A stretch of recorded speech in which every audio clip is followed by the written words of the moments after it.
Tonight we've learned new information about a dispute between a local family and the city of Indianapolis. At the center of this controversy is a backyard patio and a zoning rule that few people have ever heard of. This is a rule that could cost you thousands of dollars. Our senior investigative reporter Bob Siegel tonight says this dispute is now over, but with a big price tag. That is the sound of progress. Progress in a legal battle that's dragged on for more than 6 years. It's all taken place in the backyard of the Peck family, where sledgehammers and sighs are just the latest chapter in a long dispute with the city of Indianapolis. I'm glad this day has started.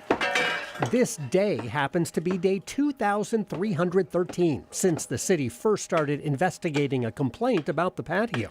That complaint was filed by a neighbor who said when the Pecks renovated their patio in 2017, it lacked proper permits and sat too close to the property line. Next thing we know, we had an inspector show up. Do we need any permits? Is there any violations? He says, no, everything looks great. Keep going. But the Pecks say 6 weeks after they finished the renovation, a city building inspector returned with these 3 stop work orders claiming the Pecks failed to get the permits they needed.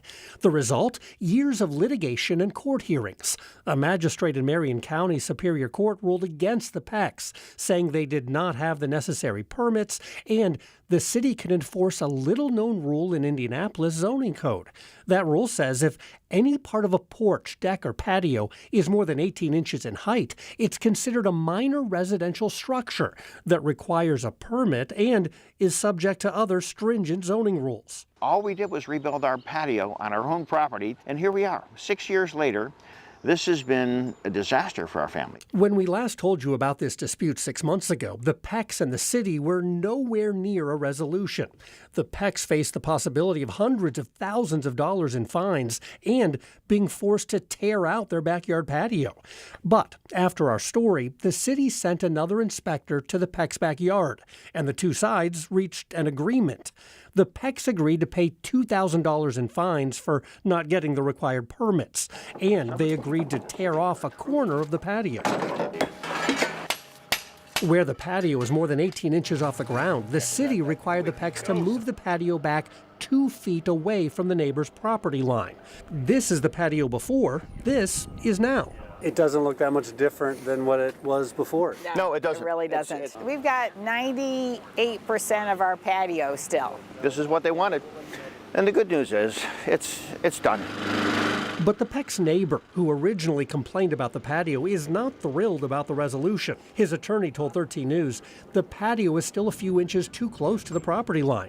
Some of that gravel and an electrical box extend over the property line, and the recent changes direct rainwater onto the neighbor's yard. The city disagrees.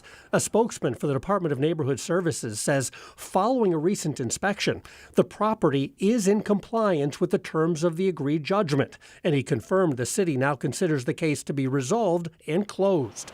Despite $2,000 in fines, $11,000 in remodeling, and a whole lot more in legal bills, the Pecks say not backing down was worth it. We stood our ground. This was wrong.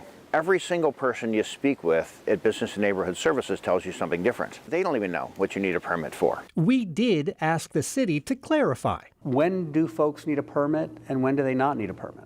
Unfortunately, there's not a clear this or that answer. It just depends a little bit on the type of improvement that is proposed. So what's a homeowner to do? Make sure you have something in writing from the city. Peter Kovacs is an attorney who specializes in laws affecting homeowners. The lesson is to submit detailed plans to the city and let them make a determination in writing before you proceed, especially if a project is expensive. As for the Pecks, they say they've learned a lesson too.